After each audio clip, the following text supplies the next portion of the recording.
Salut, bienvenue dans ce nouvel épisode, le premier de l'année, le premier de 2018. Donc déjà, bonne année à tous. Merci de m'accompagner encore une fois pour cette nouvelle année. Bonne santé, meilleurs vœux, tout ce qu'on peut souhaiter. Même mon chat, là, vous entendez, il est en train de vous souhaiter la bonne année. Je ne sais pas si vous l'avez entendu. Et en fait, là, j'aimerais démarrer ce podcast sur quelque chose qu'on m'a fait remonter. Des problèmes de motivation, d'organisation, enfin voilà, tout ce genre de choses. Et pour moi, je trouve que c'est pas réellement un problème. C'est-à-dire que, je sais pas, quand j'analyse un petit peu autour de moi, il y a beaucoup de personnes qui s'intéressent énormément à tout ce qui est se relaxer, prendre du temps pour soi, de gérer un peu, on va dire, ce qui peut être négatif dans sa vie, de ne pas se forcer à faire les choses. Et j'ai l'impression, alors c'est un point de vue personnel, hein, mais j'ai l'impression que c'est aller contre notre nature. C'est-à-dire que les gens veulent évoluer, c'est-à-dire, quand je dis évoluer, c'est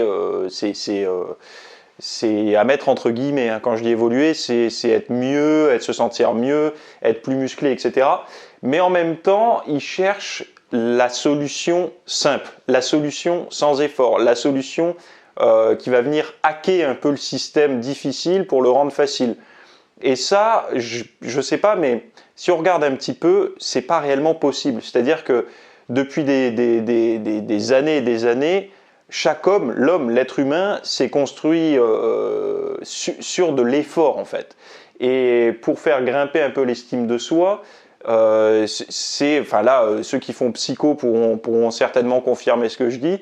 Pour l'estime de soi, au-delà du côté de l'enfance et tous ces trucs-là qui pour moi, bon voilà, c'est l'enfance, hein, on n'y reviendra pas, c'est surtout de gagner des victoires sur soi-même.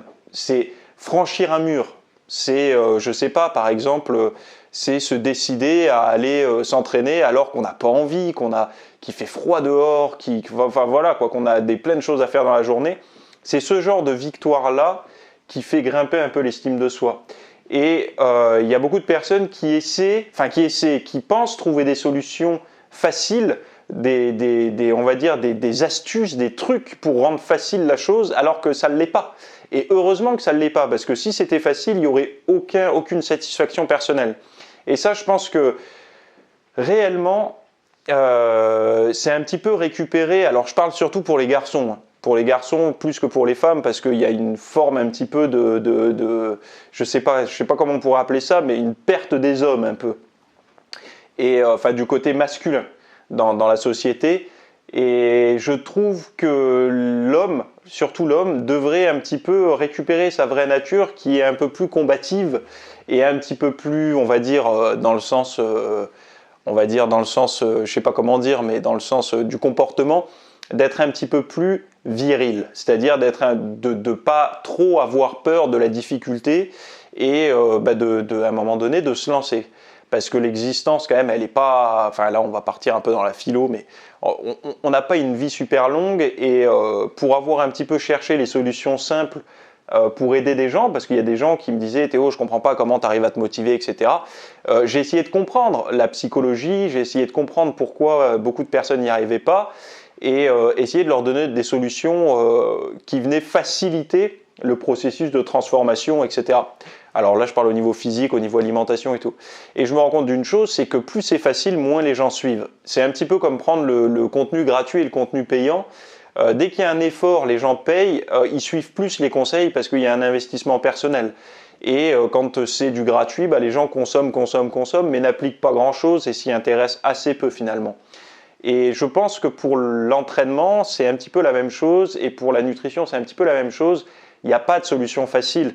S'il y avait une solution facile, déjà d'une, elle serait connue de tous, parce que forcément, dès qu'on trouve un truc facile, regarde par exemple, on va prendre un cas concret, l'iPhone, quand il est sorti, le smartphone, ça a facilité la vie de plein de personnes, hein. Les chefs d'entreprise, les machins, d'avoir un mini ordinateur dans la poche, c'est pas resté secret, c'est pas le truc, tu vois, c'est pas le truc qu'on se passe de bouche à oreille pour se dire j'ai découvert le secret, mais il n'y a pas beaucoup de monde qui est au courant, etc. Et c'est un peu la même chose, quoi. Tout ce qui fonctionne, tout ce qui est prouvé, tout ce qui est vérifiable assez rapidement, ça se sait. Et s'il y avait quelque chose qui permettait de se muscler facilement dans du confort, en obtenant la motivation, en claquant des doigts, ça se saurait. Après, je sais que, c'est pareil, j'en parlais ce matin sur Facebook, il y a beaucoup de personnes qui vous tirent vers le bas et c'est pas volontaire de leur part, mais c'est finalement une acceptation par elles-mêmes, je pense, de leur... voilà, elles n'ont pas réellement la motivation, elles n'arrivent pas à trouver de l'énergie et du coup, elles vont se mettre à plus ou moins critiquer celles qui en ont et de rassurer ceux qui en ont pas. Et ça, c'est pareil. Enfin, moi, ça me pousse pas vers l'avant personnellement. J'ai besoin, et ça pour avoir lu un bouquin de psycho là-dessus, l'être humain et l'homme en particulier a besoin de modèles supérieurs, donc de personnes qui a réussi à admirer entre guillemets pour se donner l'objectif de le dépasser. Et dans notre sport, c'est assez facile puisque c'est un sport où on essaie de se dépasser soi-même. Mais le fait d'avoir un modèle à dépasser, ça permet d'avoir une ligne de conduite, d'avoir une forme de mentor, etc. Et il y en a plein qui vont dire oui, mais c'est pas bien, il faut pas se comparer, etc. Mais pour moi, je trouve que ça a eu plutôt un effet positif de me comparer et de me mesurer à des personnes qui étaient qui avaient un meilleur niveau que moi. Ça m'a permis d'avancer sans trop regarder et sans trop faire attention à ce qui pouvait se dire aux personnes qui allaient essayer de te dire ouais, mais fais attention, tu pourras jamais réussir à avoir des abdos sans te doper, etc. Enfin, que des trucs négatifs. Et finalement, tu te rends compte d'une chose, c'est que ce genre de choses-là, ça t'amène tout simplement à accepter le confort plus facilement. C'est-à-dire qu'on a tendance à culpabiliser du confort. Tu sais, de se dire, bon, quand on se repose, quand on ne va pas s'entraîner et tout, on a tendance à culpabiliser. Et il y a des gens qui ont compris le truc. Ils se sont dit, moi, mon fonds de commerce, je pourrais le baser sur déculpabiliser les gens de rien foutre. De leur dire, c'est pas grave, pas la peine de te forcer si t'as pas envie, etc. Mais sauf qu'au fond d'eux, ces gens-là, ils ont quand même envie de changer, mais on vient leur valider que c'est pas important, alors que ça fait partie... Enfin, c'est une des choses dans leurs envies, dans leurs désirs, qui est au fond d'eux un petit peu refoulé, quoi, parce que c'est quand même un bon moyen d'exprimer un petit peu, ben voilà, son envie de se transformer, que de le vivre à travers un sport, par exemple. C'est mieux que d'exprimer, par exemple, sa colère ou j'en sais rien, en tabassant sa femme ou je sais pas, enfin bon, des trucs, on va dire, qui sont complètement intolérables, quoi. Et donc voilà, donc, pour répondre à ce mail que j'avais reçu, c'était une question, ouais, un mail que j'avais reçu par rapport à ça, à l'organisation, je pense que au-delà de la motivation et de la volonté, il faut vraiment se dire, être convaincu à un moment donné qu'il n'existe pas ni de pilule miracle, ni de façon miracle de faire dans le confort. Et c'est quelque chose que j'avais remarqué, pour te dire, je prends toujours le repère de ma propre progression parce que c'est celle qui pour moi est la plus légitime, dans le sens où ben voilà, c'est ce que j'ai fait moi, donc je vais pas m'amuser à te parler de mon voisin, je te parle de moi. Et j'avais beaucoup plus d'énergie et de motivation pour aller m'entraîner quand j'étais dans des situations d'inconfort, c'est-à-dire, je sais pas, par exemple, quand j'étais salarié, que j'aimais pas mon boulot, etc., et ben j'attendais qu'une chose, c'est d'aller m'entraîner. Et j'étais plutôt actif dans la journée, et pourtant, aller m'entraîner, j'avais plus d'énergie qu'aujourd'hui. Et aujourd'hui, pourquoi ? Parce que le travail que j'exerce, c'est quelque chose qui me plaît énormément. Aider les gens, enfin voilà, tout ça, ça me plaît. Ça demande du temps, je fais beaucoup plus d'heures qu'avant, mais ça me plaît. Et je travaille au chaud, c'est-à-dire que, en été, je suis à la clim et en hiver, je suis au chauffage. Donc, j'ai quand même une situation de confort. Et donc, le mouvement, l'exercice physique, l'effort, le transpirer, etc., me devient beaucoup plus difficile. Et ça, ça se vérifie chez beaucoup de personnes. Et même en faisant un petit état des lieux autour de moi, des personnes qui s'entraînent autour de moi, je me rends compte que ceux qui sont les plus réguliers en salle de sport sont souvent des personnes qui ont des métiers actifs. Je sais pas, par exemple, force de l'ordre, pompiers, militaires, des mécanos, des maçons et tout ça, je les vois assez réguliers à la salle. C'est ceux qui s'entraînent encore en été quand il n'y a plus personne ou pendant les fêtes quand il n'y a plus personne. Alors il y en a qui vont dire ouais mais ils n'ont pas de vie, mais je pense qu'ils ont une vie comme tout le monde. C'est juste qu'ils ont je sais pas, cette énergie, cette chose-là que les personnes qui sont plus ou moins sédentaires n'ont pas. Donc là, on ne peut pas hacker ça réellement, c'est-à-dire qu'on ne peut pas tromper son cerveau, ça n'existe pas réellement, il n'y a pas de solution. La seule solution, c'est de se dire à un moment donné, tu veux ça, il va falloir bosser pour. Je sais que ce n'est pas du tout dans la politique, dans les croyances qu'on peut avoir aujourd'hui, où on essaye de simplifier tout ce qui nous entoure. Et ça, on peut voir par rapport à notre vie quotidienne. On fait nos courses aujourd'hui dans des drives. Comme je disais, on a un ordinateur portable dans la poche avec les smartphones. On facilite énormément de choses. On va quasiment plus faire les magasins parce que maintenant, il y a Amazon, tous les sites sont en ligne. Donc, du coup, on se retrouve à avoir finalement un confort à portée de clic, à portée de main. Et ça nous enlève quand même toutes les difficultés. On tente par tous les moyens de supprimer toute difficulté du quotidien. Et je reste persuadé qu'il faut un certain équilibre entre difficultés et choses un peu désagréables, des problématiques, et des moyens de les résoudre et des côtés positifs. Et je pense que quand on comprend un petit peu ça, moi quand j'ai compris ça, tu te mets à apprécier beaucoup plus de choses, parce qu'une personne qui est tout le temps sollicitée, qui a tout le temps des petits plaisirs dans la journée, tout est confortable, la moindre contrainte, ça va devenir un calvaire. Une personne qui reste toute la journée chez elle à pas faire sa diète, à manger des aliments qui lui plaisent, à ne pas s'entraîner, à rester dans son canapé ou j'en sais rien, à jouer à la console ou je sais pas, mais à regarder Netflix et tout ça, une personne qui fait ça toute la journée aura forcément des très gros problèmes à se forcer à faire des choses qu'elle n'aime pas. Alors c'est pas forcément de l'entraînement, de la muscu, ça c'est vraiment l'extrême, mais ça peut être tout simplement faire le ménage, ça peut être tout simplement, je sais pas, ranger son garage ou quoi, parce que ça vient être une contrainte alors qu'elle s'est construite une petite vie qui est ultra confortable. Et il faut penser à ce comportement-là, qu'est-ce qu'il va donner dans 10 ou 15 ans ou 20 ans même. On n'aura pas bougé une oreille, on se sera construit une vie extrêmement confortable, sans le moindre problème, sans la moindre contrainte, et du coup ça deviendra très difficile de se motiver à aller faire du sport. Donc plus on a une vie confortable, plus il faut chercher à se mettre volontairement des contraintes, tout simplement parce qu'on en a besoin pour évoluer. Moi je pars du principe qu'on a besoin de se mettre un petit peu au défi pour progresser.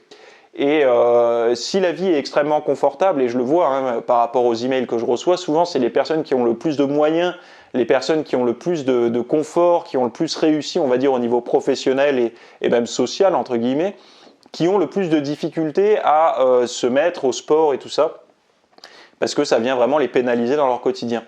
Donc, à un moment donné, il faut faire l'effort de volonté, se dire j'ai pas besoin de X ou Y pour y aller, c'est bon, je suis motivé, j'y vais, point. Même si je suis pas motivé, je me bouge le cul et j'y vais. Ça revient un petit peu, ce podcast vient un petit peu s'additionner à un article que j'avais fait en 2013 qui s'appelait « La musculation devient un sport de chochotte », où j'expliquais que il y avait beaucoup de personnes qui s'intéressaient beaucoup plus à la récupération, au repos, au surentraînement qu'à l'entraînement lui-même. C'est-à-dire qu'avant même d'être allé s'entraîner, elle pensait déjà à est-ce que je fais pas trop, est-ce que je vais pas me surentraîner, etc. Il y a quand même une notion un petit peu de risque, de danger dans l'entraînement sportif, quel qu'il soit. Il faut être prêt à l'accepter. Et quand on l'accepte, on peut commencer un petit peu à progresser aussi. Parce que rester dans l'extra confort, pour moi, c'est pas une bonne stratégie. Ensuite, j'avais besoin de parler d'autre chose. Par rapport aux fêtes de fin d'année, il y a eu beaucoup de personnes qui ont fait comme moi, qui ont bien mangé, qui ont peut-être un peu picolé. Bon, moi, je picole pas. J'ai bu sur tous les repas de fête, j'ai dû boire 3 verres de vin rouge.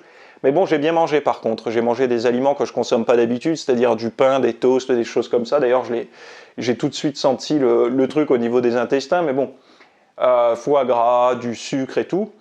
Et je propose là, pour les VIP, pour ceux qui sont intéressés, il y a le lien en description, un programme de 7 jours avec liste de courses, avec des modèles d'assiettes, etc.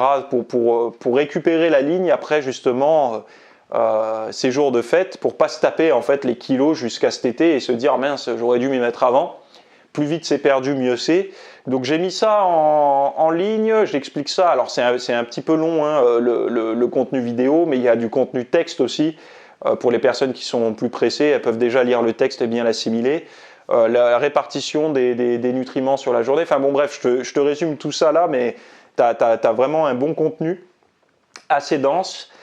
Et donc voilà, et la formation que je vais... Alors ça, c'est déjà en ligne, hein, le programme de 7 jours est déjà en ligne, et celle qui va sortir dimanche, pour les actus, celle qui va sortir dimanche, ce sera sur la synthèse protéique. Alors là, il y en a qui vont me dire, ouais, mais la synthèse protéique, on sait tous ce que c'est, ben, tant mieux, tant mieux. Mais moi, le but de la formation, c'est pas de parler... c'est pas de dire voilà tu t'entraînes et tu manges protéiné et par ces deux actions là tu vas prendre du muscle grâce à la synthèse protéique, etc. Non, c'est pas ça le but de la formation vidéo. Ça sera vraiment voilà ce qui ralentit la synthèse protéique, ce qui aide la synthèse protéique, le rôle des hormones, le rôle de la nutrition, qu'est-ce qui est important dans la nutrition, pourquoi. Voilà, et plein de choses, et aussi une partie par rapport à l'entraînement, des études, particulièrement une que j'ai lue qui m'a beaucoup intéressé par rapport à cette idée de briser les fibres musculaires. Là, il y a une étude qui est sortie 2017, hein, c'est récent, vu que je suis abonné aux études, je l'ai reçue, je crois que c'est la semaine dernière, donc c'est fin d'année, elle est sortie, par rapport à l'entraînement qui brise les fibres musculaires contre l'entraînement qui ne les brise pas. Enfin, alors là, c'est à mettre entre guillemets hein, quand j'utilise ces termes-là, mais c'est pour que tout le monde comprenne bien. Et on se rend compte qu'il y a pas mal de surprises par rapport à ça. Et donc, je l'ai inclus dans la formation. Donc, je te mets tous les liens en description pour que tu puisses aller voir ça. Alors, pour les autres actus, là, c'est un peu plus personnel, mais je me suis rendu compte d'une chose, c'est qu'on est pas mal absorbé par tout ce qui est réseaux sociaux, alors Instagram, Facebook et tout. Et moi, quand je suis parti pendant quelques jours, là, j'ai pris quelques jours pour le premier de l'an, je suis parti dans une petite maison et je me suis calé devant une cheminée, j'ai pas bougé. Enfin, j'ai pas bougé, j'ai marché un petit peu, mais j'ai pas fait la fête avec des amis et tout, je suis resté tranquille et avec ma femme. Et du coup, je me suis rendu compte d'une chose, c'est que les réseaux sociaux, finalement, ça vient quand même pas mal te polluer l'esprit.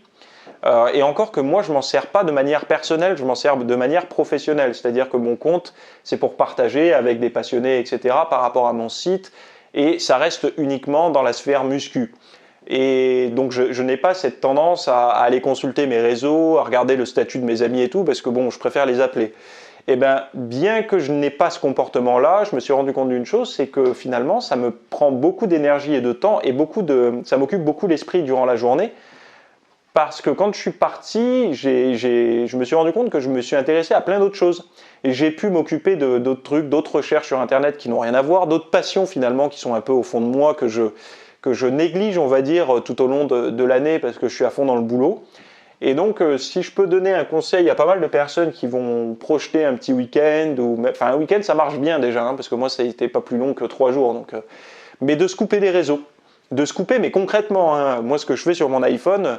je prends toutes mes applications de réseaux sociaux et je les regroupe dans un dossier, et ce dossier je le mets sur la dernière page de mon iPhone de manière à ne pas y aller, parce qu'on se rend compte qu'on a vite chopé le réflexe d'allumer son téléphone et d'aller directement voir les réseaux, et tu sais même pas comment t'es arrivé sur Instagram, tu te rappelles même plus du mécanisme tellement que c'est automatique.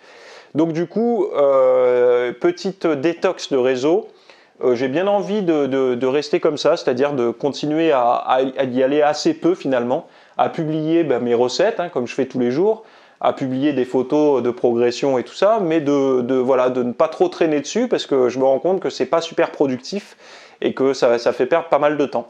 Bon, c'est pas une découverte, hein, c'est juste je viens confirmer ce qui se dit un peu partout.